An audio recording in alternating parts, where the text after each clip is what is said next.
ವಿಶಾಲವಾದ ಹೃದಯಕ್ಕಿಂತ ಗುಡಿಯು ಎಲ್ಲಿದೆ? ವಿಶಾಲವಾದ ಹೃದಯಕ್ಕಿಂತ ಗುಡಿಯು ಎಲ್ಲಿದೆ? ಎಲ್ಲ ನನ್ನ ಪ್ರೀತಿಯ ಸ್ನೇಹಿತರಿಗೆ ಟೀಮ್ ಇಗ್ರೆಟ್ ವತಿಯಿಂದ ನಮಸ್ಕಾರ. ನಾನು ನಿಮ್ಮ Samarika Kashyap, department of physics. So let's start with the second chapter, electrostatic potential and capacitance. Marks weightage for this chapter is 11 marks. ಹೇಗೆ ಡಿಸ್ಟ್ರಿಬ್ಯೂಟ್ ಆಗಿದೆ ಅಂದರೆ 1 MCQ question, 1 2 mark question ಅಂದರೆ ನ್ಯೂಮರಿಕಲ್ ಪ್ರಾಬ್ಲಮ್ ಬರುತ್ತೆ, 1 3 mark question, 1 5 mark question long answer ಟೈಪಲ್ಲಿ ಕೊಡ್ತಾರೆ. So let's see in detail ಏನೇನು ಬರುತ್ತೆ important questions ಈ ಚಾಪ್ಟರಿಂದ ಅಂತ. Expected 2 mark numericals. First one ಹೆಂಗೆ ಕೇಳ್ತಾರೆ ಅಂದರೆ find the electric potential at a point due to a point charge ಅಂತ ಕೇಳಬಹುದು, ಅಥವಾ due to system of charges ಅಂತ ಕೇಳ್ತಾರೆ. That is V is equal to 1/4πε0 Q/R. ಈ ಫಾರ್ಮುಲಾ ಹಾಕಿದ್ರೆ ಆನ್ಸರ್ ಬರುತ್ತೆ. Next question, what is the potential energy of system of point charges? 2 point charges ಕೇಳಬಹುದು ಅಥವಾ 3 ಪಾಯಿಂಟ್ ಚಾರ್ಜಸ್ ಕೇಳಬಹುದು in the absence of on electric field. Absence ಅಂದ ತಕ್ಷಣ ನಿಮಗೆ formula ಬಂದು U is equal to 1/4πε0 Q1 Q2/R. ಇದನ್ನು substitute ಮಾಡಿದ್ರೆ you'll get the answer. Next question, what is the capacitance of a parallel plate capacitor without dielectric medium between the plates ಅಂತ ಕೊಡ್ತಾರೆ. So ಇಲ್ಲಿ without dielectric medium ಅಂದರೆ ಆ capacitor ಪ್ಲೇಟ್ಗಳ ಮಧ್ಯ air ಅಥವಾ vacuum ಇದೆ ಅಂತ ಅರ್ಥ. ಸೊ ಫಾರ್ಮುಲಾ ಬಂದು C is equal to ε0A/D. Next question, it is a direct question. What is the energy stored in a capacitor ಅಂತ ಕೇಳ್ತಾರೆ. ಅದು ಬಂದು direct formula U is equal to 1/2CV², ಅಥವಾ 1/2 QV, ಅಥವಾ Q²/2C. ಇದನ್ನು ಯಾವುದು appropriate value ಕೊಟ್ಟಿರ್ತಾರೆ ಅದಕ್ಕೆ ಸಬ್ಸ್ಟಿಟ್ಯೂಟ್ ಮಾಡಿದ್ರೆ you'll get the expression for ಕೆಪಾಸಿಟನ್ಸ್ದು ವ್ಯಾಲ್ಯೂ ಬರುತ್ತೆ, energy. Next one, to find electric potential at a point when work is done to bringing a point charge from infinity ಅಂತ ಕೇಳ್ತಾರೆ. ಈ ಕ್ವೆಶನ್ ಬಂದು important because ಈ 5th question ಏನಿದೆ they have asked an model question ಪೇಪರಲ್ಲಿ board ಅವ್ರು ಬಿಟ್ಟಿದ್ದಾರೆ ಈ ಸತಿ. It is very simple, that is V is equal to W/Q. Formula ಹಾಕಿದ್ರೆ ನಿಮಗೆ ಆನ್ಸರ್ ಸಿಗುತ್ತೆ. Next question, what is the effective capacitance of A combination of capacitors ಅಂತ ಕೇಳ್ತಾರೆ. 2 ಅಥವಾ 3 ಕೆಪಾಸಿಟರ್ನ ಸೀರೀಸಲ್ಲಿ ಹಾಕಿದ್ರೆ ಎಫೆಕ್ಟಿವ್ ಕೆಪಾಸಿಟನ್ಸ್ ಏನಾಗುತ್ತೆ, ಅಥವಾ 2 ಅಥವಾ 3 ಕೆಪಾಸಿಟರ್ಸ್ನ ನಾವು ಪ್ಯಾರಲಲ್ಲಿ ಕನೆಕ್ಟ್ ಮಾಡಿದಾಗ ಎಫೆಕ್ಟಿವ್ ಕೆಪಾಸಿಟನ್ಸ್ ಏನಾಗುತ್ತೆ ಅಂತ ಕೇಳ್ತಾರೆ. So it is a direct question, formula ಹಾಕಿದ್ರೆ ನಿಮಗೆ ಆನ್ಸರ್ ಬರುತ್ತೆ. ಸೊ ಇಷ್ಟು ಈ ಟೈಪಲ್ಲಿ ನೋಡಿಕೊಂಡ್ರೆ ನಿಮಗೆ will be able to get 2 marks from numericals. So 3 marksಲ್ಲಿ ಏನು ಕೊಡ್ತಾರೆ ಅಂತ ನೋಡೋಣ. First one, derive the relation between electric field and electric potential. ಇದನ್ನು ಕೇಳಿದಾಗ ನೀವು E is equal to -dV/dxನ ಡಿರೈವ್ ಮಾಡಬೇಕು. Very simple derivation. Next one, write any 3 properties of equipotential surface. ಇದನ್ನು ಯೂಶಲ್ ಆಗಿ ನಮಗೆ 2 marksಲ್ಲಿ ಕೊಡ್ತಾ ಇದ್ರು. ಈ ಸತಿ ನಮಗೆ 2 marksಲ್ಲಿ ನ್ಯೂಮರಿಕಲ್ ಪ್ರಾಬ್ಲಮ್ ಇರೋದ್ರಿಂದ ಇದನ್ನು ಅವರು 3 marksಗೆ ಕೊಡಬಹುದು. ಸೊ 3 ಪ್ರಾಪರ್ಟೀಸ್ನ ಲಿಸ್ಟ್ ಮಾಡಿದ್ರೆ 3 marks ಬರುತ್ತೆ. Next question, obtain expression for electric potential at a point due to an isolated point charge.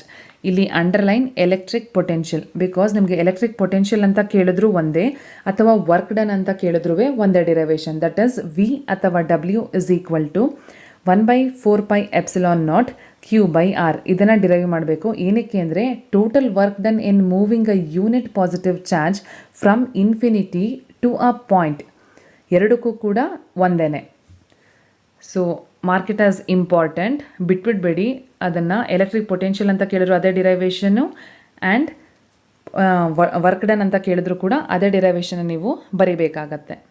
Next question, derive an expression for potential energy of system of 2 point charges in the first one absence of electric field ಕೊಡಬಹುದು, ಅಥವಾ in the presence of electric field ಕೊಡಬಹುದು. ಎರಡನ್ನು ನೋಡ್ಕೊಳ್ಳಿ. Next question, derive the expression for potential energy of a dipole in an external uniform field. Underline potential energy. ಈ potential energy ಮೇಲೆ ನಿಮಗೆ 3 marksಲ್ಲೂ ಬರುತ್ತೆ ಮತ್ತು 5 marksಲ್ಲೂ ಬರುತ್ತೆ. ಏನು ಡಿರೈವ್ ಮಾಡಬೇಕು ಅಂದರೆ U is equal to -PE cos θ. ಬರೀ ಇಷ್ಟೇ ಡಿರೈವೇಷನ್ ಕೇಳಿದ್ರೆ 3 marksಗೆ ಕೊಡ್ತಾರೆ. ಅಥವಾ ಅವರು ಕೇಸಸ್ ಕೇಳಿದ್ರೆ, ಕೇಸಸ್ ಅಂದರೆ ಏನು ಅಂದರೆ ಇಲ್ಲಿ ಯಾವಾಗ ಪೊಟೆನ್ಷಿಯಲ್ ಎನರ್ಜಿ ಮಿನಿಮಮ್ ಇರುತ್ತೆ, ಅಥವಾ ಯಾವಾಗ ಮ್ಯಾಕ್ಸಿಮಮ್ ಇರುತ್ತೆ, ಅಥವಾ ಯಾವಾಗ ಪೊಟೆನ್ಷಿಯಲ್ ಎನರ್ಜಿ 0 ಆಗುತ್ತೆ. ಅಂದರೆ ಡೈಪೋಲು ಪ್ಯಾರಲಲ್ ಇದ್ದಾಗಲ, ಪರ್ಪೆಂಡಿಕ್ಯುಲರ್ ಇದ್ದಾಗಲ ಅಥವಾ ಆ್ಯಂಟಿ ಪ್ಯಾರಲಲ್ ಇದ್ದಾಗ ಎಲೆಕ್ಟ್ರಿಕ್ ಫೀಲ್ಡ್ಗೆ, ಅಥವಾ ಇನ್ ಟರ್ಮ್ಸ್ ಆಫ್ ಆ್ಯಂಗಲಲ್ಲಿ ಕೇಳಬಹುದು. ಥೀಟಾ 0 ಇದ್ದಾಗಲ, 180 ಇದ್ದಾಗಲ, 90 ಇದ್ದಾಗ ಅಂತ. ಸೊ ಕೇಸಸ್ ಕೇಳಿದ್ರೆ ನಿಮಗೆ 5 ಮಾರ್ಕ್ಸಲ್ಲಿ ಬರುತ್ತೆ. ಬರೀ ನಿಮಗೆ ಎಕ್ಸ್ಪ್ರೆಷನ್ ಕೇಳಿದ್ರೆ ಪೊಟೆನ್ಷಿಯಲ್ ಎನರ್ಜಿ, ಬರೀ derivation, they will give it for 3 marks. So mark this question as important. Next question, obtain the expression for capacitance of a parallel plate capacitor. First one ಬಂದು without dielectric medium ಅಂತ ಕೇಳಬಹುದು, ಅಥವಾ with dielectric slab introduced between them ಅಂತ ಕೂಡ ಕೇಳಬಹುದು. ಎರಡನ್ನು ನೋಡ್ಕೊಳ್ಳಿ ಚೆನ್ನಾಗಿ. Next question, obtain expression for effective capacitance for capacitors in ಸೀರೀಸಲ್ಲಿ ಕನೆಕ್ಟ್ ಮಾಡಿದಾಗ ಏನಾಗುತ್ತೆ, ಎಫೆಕ್ಟಿವ್ ಕೆಪಾಸಿಟೆನ್ಸ್ ಅಂತ ಡಿರೈವ್ ಮಾಡಬೇಕು, ಅಥವಾ ಪ್ಯಾರಲಲ್ಲಿ ಕನೆಕ್ಟ್ ಮಾಡಿದಾಗ what will be the effective capacitance ಅಂತ ಡಿರೈವ್ ಮಾಡಬೇಕು. ಸೊ ಇದು 3 ಮಾರ್ಕ್ಸ್ ಆಯಿತು. ನೆಕ್ಸ್ಟ್ ಬಂದು 5 ಮಾರ್ಕ್ಸಲ್ಲಿ they may ask define electric potential due to a point charge ಅಂತ ಕೇಳಬಹುದು. ಆಮೇಲೆ arrive at the expression for electric potential at a point due to a point charge. ಇಲ್ಲಿ ಇದನ್ನು ನೀವು ಅಬ್ಸರ್ವ್ ಮಾಡಿದರೆ ಇದೇ ಕ್ವೆಶನ್ನ ನಾನು ಥರ್ಡ್ ಕ್ವೆಶನಲ್ಲಿ ಕೊಟ್ಟಿದ್ದೀನಿ 3 ಮಾರ್ಕ್ಸಲ್ಲಿ. ಸೊ ಯಾವುದ್ರಲ್ಲಿ ಬೇಕಾದರೂ ಕೊಡಬಹುದು, because this is the first time ಅವರು 5 ಮಾರ್ಕ್ಸಲ್ಲಿ ಲಾಂಗ್ ಆನ್ಸರ್ ಟೈಪಲ್ಲಿ ಕ್ವೆಶನ್ಸ್ ಕೊಡ್ತಾ ಇರೋದು. ಫಾರ್ ಸೇಫರ್ ಸೈಡ್ ಕಾನ್ಸೆಪ್ಟ್ಸ್ನ ನೀಟಾಗಿ ಓದಿರಿ. 3 ಮಾರ್ಕ್ಸ್ನ ಓದಿದ್ರೆ ಅದನ್ನೇ 5 ಮಾರ್ಕ್ಸಲ್ಲಿ ಕೊಟ್ಟರು ನೀವು ಎಕ್ಸ್ಪ್ಯಾಂಡ್ ಮಾಡಿ ಬರೆಯೋ ಹಾಗೆ ಇರಬೇಕು. ಸೊ ಇಷ್ಟನ್ನು ಓದ್ಕೊಂಡ್ರೆ ನಿಮಗೆ ಈ ಚಾಪ್ಟರಿಂದ 11 ಮಾರ್ಕ್ಸ್ ಬರುತ್ತೆ ನಿಮಗೆ. So let start with the next chapter, current electricity. ಈ ಚಾಪ್ಟರ್ ಬಂದು it is very very important, ಯಾಕಂದರೆ marks weightage for this chapter is 14 marks. ಯಾವ್ಯಾವ ಥರ ಕ್ವೆಶನ್ಸ್ ಬರುತ್ತೆ ಅಂದರೆ 1 MCQ question, 1 3 mark question, 5 marks question ಬಂದು 2 ಬರುತ್ತೆ. ಒಂದು ಲಾಂಗ್ ಆನ್ಸರಲ್ಲಿ ಬರುತ್ತೆ, ಇನ್ನೊಂದು ನ್ಯೂಮರಿಕಲ್ ಪ್ರಾಬ್ಲಮ್.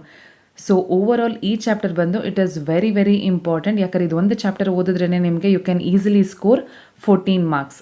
ಸೊ ಈ ಚಾಪ್ಟರಿಂದ ಬರೋ ಇಂಪಾರ್ಟೆಂಟ್ ಕ್ವೆಶನ್ಸ್ ಏನೇನು ಅಂತ ನೋಡೋಣ. 3 mark expected questions. First one, obtain an expression for drift velocity.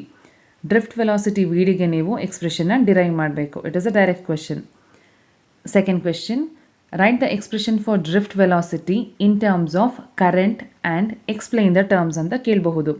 ಅಂದರೆ ವಿ ಡಿ ಮತ್ತು ಐ ಇರೋ ಎಕ್ಸ್ಪ್ರೆಷನ್ನ ನೀವು ಮೆನ್ಷನ್ ಮಾಡಬೇಕು. That is V D is equal to I by NEA. ಇದನ್ನು ಬರೆದು ಯಾವ್ಯಾವುದು ಟರ್ಮ್ಸ್ ಏನು ಅಂತ ಎಕ್ಸ್ಪ್ಲೇನ್ ಮಾಡಬೇಕು. Next question, Ohm's law. ಇಲ್ಲಿ ಓಮ್ಸ್ ಲಾ ಬಂದು it is very very important, because ಬೇರೆ ಬೇರೆ ಥರ ಕ್ವೆಶನ್ಸ್ ಫ್ರೇಮ್ ಮಾಡ್ಬೋದು. Like state and explain Ohm's law and hence define 1 ohm ಅಂದರೆ ಏನು ಅಂತ ಕೇಳಬಹುದು, ಅಥವಾ ಓಮ್ಸ್ ಲಾ ಡಿಫೈನ್ ಮಾಡಿ ಮತ್ತು ಲಿಮಿಟೇಷನ್ಸ್ ಬರೀರಿ ಅಂತ ಹೇಳಬಹುದು, ಅಥವಾ using Ohm's law derive J is equal to sigma E ಅಂತ ಕೇಳಬಹುದು. ಇಲ್ಲಿ J ಅಂದರೆ current density. So overall Ohm's law ಕಾನ್ಸೆಪ್ಟನ್ನ ನೀವು ನೀಟಾಗಿ ಓದ್ಕೋಬೇಕಾಗತ್ತೆ.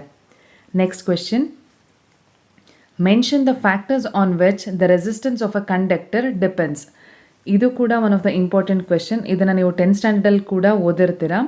ಸೊ ಅದರ ರಿಲೇಷನ್ ಕೂಡ ನೀವು ನೋಡ್ಕೋಬೇಕಾಗತ್ತೆ. ರೆಸಿಸ್ಟೆನ್ಸ್ ವೇರಿ ಆಗಬೇಕು ಅಂದರೆ ಈಗ ಏರಿಯಾ ಆಫ್ ಕ್ರಾಸ್ ಸೆಕ್ಷನ್ ಅಥವಾ ಲೆಂತ್ ಆಫ್ ದ ಕಂಡಕ್ಟರ್ ಎಲ್ಲ ಹೇಗೆ ರಿಲೇಟೆಡ್ ಅಂತ, ಅಂದರೆ ಡೈರೆಕ್ಟ್ಲಿ ಪ್ರಪೋರ್ಷ್ನಲ್ಲ, ಇನ್ವರ್ಸ್ಲಿ ಪ್ರಪೋರ್ಷ್ನಲ್ಲ, ಆ ರಿಲೇಷನ್ಸ್ನ ಚೆನ್ನಾಗಿ ನೋಡ್ಕೊಳ್ಳಿ. Next question, state Kirchhoff's law for electrical network and mention it's significance. ಇದು ಕೂಡ ಇದರಲ್ಲಿ ವೆರಿ ಇಂಪಾರ್ಟೆಂಟ್. ಈ ಕಿರ್ಚಾಫ್ಸ್ ಲಾ ಅಲ್ಲಿ 2 ಲಾ ಬರುತ್ತೆ, ಫಸ್ಟ್ ಲಾ ಆ್ಯಂಡ್ ಸೆಕೆಂಡ್ ಲಾ ಅಂತ ಹೇಳ್ತೀವಿ. First law it is called as Kirchhoff's current law. ಅದರ ಸಿಗ್ನಿಫಿಕೆನ್ಸ್ ಬಂದು ಕನ್ಸರ್ವೇಷನ್ ಆಫ್ ಚಾರ್ಜ್ ಅಂತ ಬರೀಬೇಕು. ಸೆಕೆಂಡ್ ಲಾ ಅಂದರೆ ಕಿರ್ಚಾಫ್ಸ್ ವೋಲ್ಟೇಜ್ ಲಾ, ಇದರ ಸಿಗ್ನಿಫಿಕೆನ್ಸ್ ಬಂದು ಕನ್ಸರ್ವೇಷನ್ ಆಫ್ ಎನರ್ಜಿ. ಇದನ್ನು ನೀಟಾಗಿ ನೋಡ್ಕೋಬೇಕು with diagram. State and explain ಅಂತ ಕೇಳ್ತಾರೆ.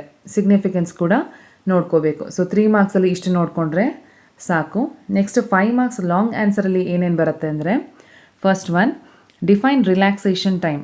You should define relaxation time ಅಂದರೆ ಏನು ಅಂತ. ಆಮೇಲೆ derive the expression for electrical conductivity of a material in terms of relaxation time ಅಂತ ಕೇಳ್ತಾರೆ. ಹಾಗಂದರೆ sigma is equal to NE² tau by M. ಈ ಎಕ್ಸ್ಪ್ರೆಷನ್ನ ನೀವು ಡಿರೈವ್ ಮಾಡಬೇಕಾಗತ್ತೆ. Next question, obtain expression for effective EMF and effective internal resistance when 2 cells are connected in series ಅಂತ ಕೇಳಬಹುದು, ಅಥವಾ ಪ್ಯಾರಲಲ್ ಅಂತ ಕೇಳಬಹುದು. ಎರಡೂ ಕೂಡ ಇಂಪಾರ್ಟೆಂಟ್. ಈಗ ಸೆಲ್ ಕೊಟ್ಟಿರ್ತಾರೆ, 2 ಅಥವಾ 3 ಸೆಲ್ ಕೊಟ್ಟಿರ್ತಾರೆ. ಅದರಲ್ಲಿ ನೀವು ಅದರದ್ದು EMF ಎಷ್ಟು ಅಂತ ಕಂಡುಹಿಡಿಬೇಕು ಮತ್ತು ಎಫೆಕ್ಟಿವ್ ಇಂಟರ್ನಲ್ ರೆಸಿಸ್ಟೆನ್ಸ್ ಏನಾಗುತ್ತೆ ಅಂತ ಕಂಡುಹಿಡಿಬೇಕು. ಇದರಲ್ಲಿ ನಿಮಗೆ ಪ್ಯಾರಲಲ್ಗೆ ಒಂದು ಸ್ಟಾರ್ ಹಾಕೊಳ್ಳಿ, because it is asked very frequently. ಜಾಸ್ತಿ ಟೈಮ್ಸ್ ಕೇಳಿದ್ದಾರೆ ಪ್ಯಾರಲಲ್ ಕಾಂಬಿನೇಷನಲ್ಲಿ ಏನಾಗುತ್ತೆ ಅಂತ. ಆ ಡಿರೈವೇಷನ್ನ ನೀವು ಕಲಿಬೇಕಾಗತ್ತೆ. ನೆಕ್ಸ್ಟ್ ಕ್ವೆಶನ್, ಇದು ಕೂಡ it is very very important. Deduce the balancing condition for Wheatstone network.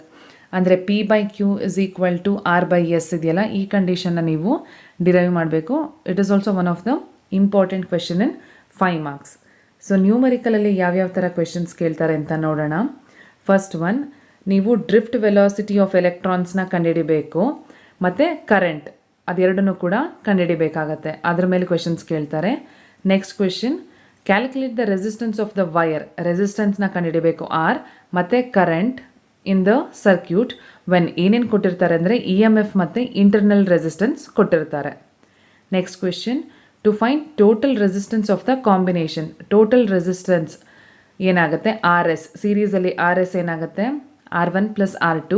ಅದೇ ಥರ ಪ್ಯಾರಲಲ್ಲಿ ಕೊಟ್ಟಾಗ ಏನಾಗುತ್ತೆ 1/RP = 1/R1 + 1/R2. ಆ ಫಾರ್ಮುಲಾ ಎಲ್ಲ ಹಾಕಿ ಸಬ್ಸ್ಟಿಟ್ಯೂಟ್ ಮಾಡಬೇಕು ನೀವು. ಅದ್ರ ಜೊತೆಗೆ ನಿಮಗೆ obtain potential drop across each resistor ಅಂತ ಕೇಳ್ತಾರೆ, ಮತ್ತು ಕರೆಂಟ್ ಥ್ರೂ ಈಚ್ ರೆಸಿಸ್ಟರ್. ಇದರಲ್ಲಿ ಒಂದು ಕ್ವಿಕ್ ರಿವಿಷನ್ ಮಾಡ್ತೀನಿ ನಾನು. ಪ್ಯಾರಲಲ್ ಅಂದ ತಕ್ಷಣ ನಿಮಗೆ ಏನು ನೆನ್ಪಿಟ್ಕೋಬೇಕು, ಫಸ್ಟ್ ಸೀರೀಸಲ್ಲಿ ಮಾತಾಡೋಣ. ಸೀರೀಸಲ್ಲಿ ನಿಮಗೆ ಕರೆಂಟ್ ಎಲ್ಲದರಲ್ಲೂ ಸೇಮ್ ಇರುತ್ತೆ, ರೆಸಿಸ್ಟರ್ 1, 2, 3. ಸೊ I = ಸೇಮ್ ಇರುತ್ತೆ through out the circuit, but potential difference V ಏನಿರುತ್ತೆ it will be varying. So total potential difference V = V1 + V2 + V3 ಆಗುತ್ತೆ. ಕರೆಂಟ್ ವಿಲ್ ಬಿ I, ಯಾವುದರಲ್ಲಿ ಸೀರೀಸಲ್ಲೇ. ಅದೇ ಇನ್ terms of parallel resistors ಇದ್ದರೆ branch current ಅಂತ ಬರುತ್ತೆ. So total current in the circuit will be I = I1, I2, I3. So I = I1 + I2 + I3 ಆಗುತ್ತೆ. But potential difference V ಏನಾಗುತ್ತೆ, it remains same through out all the resistor. ಇದನ್ನು ನೀವು ನೆನ್ಪಿಟ್ಕೋಬೇಕು. ಇದ್ರ ಮೇಲೆ problems ತುಂಬ ಕೊಡ್ತಾರೆ. It is very important. Next ಯಾವ concept ಮೇಲೆ ಕೇಳ್ಬೋದು ಅಂದರೆ ಕ್ಯಾಲ್ಕುಲೇಟ್ ದ EMF ಅಂತ ಕೇಳ್ತಾರೆ, ಮತ್ತು internal resistance of each cell and potential difference across each resistor in. ಅದು ಕೂಡ ಸೀರೀಸಲ್ಲಿ ಇದ್ದಾಗ ಏನಾಗುತ್ತೆ, ಪ್ಯಾರಲಲ್ ಕಾಂಬಿನೇಷನ್ ಆಫ್ ಸೆಲ್ಸ್ ಇದ್ದಾಗ ಏನಾಗುತ್ತೆ ಅಂತ ಕೇಳ್ತಾರೆ. ಇದರ ಡಿರೈವೇಷನ್ ಕೂಡ ಇದೆ. ಸೊ ಎರಡನ್ನೂ ಓದ್ಕೊಂಡ್ರೆ ನಿಮಗೆ ತುಂಬ ಹೆಲ್ಪ್ ಆಗುತ್ತೆ. 5 ಮಾರ್ಕ್ಸಲ್ಲೂ ಅಟೆಂಡ್ ಮಾಡಬಹುದು ಮತ್ತು ನ್ಯೂಮರಿಕಲ್ ಪ್ರಾಬ್ಲಮ್ ಕೂಡ ಅಟೆಂಡ್ ಮಾಡ್ಬೋದು. ಇಷ್ಟು ಓದಿದ್ರೆ ನಿಮಗೆ easily you can score 14 marks from this chapter current electricity. ಈ ಒಂದು ವಿಡಿಯೋ ನಿಮಗೆ ಯೂಸ್ಫುಲ್ ಆಗಿದ್ರೆ ನಿಮ್ಮ ಸ್ನೇಹಿತರೊಂದಿಗೆ ಹಂಚ್ಕೊಳ್ಳಿ, ಲೈಕ್ ಮಾಡಿ, ಕಮೆಂಟ್ ಮಾಡಿ. ಅಂತ ಹಾಗೆ ಚಾನೆಲ್ನ ಸಬ್ಸ್ಕ್ರೈಬ್ ಮಾಡೋದನ್ನ ಮರಿಬೇಡಿ.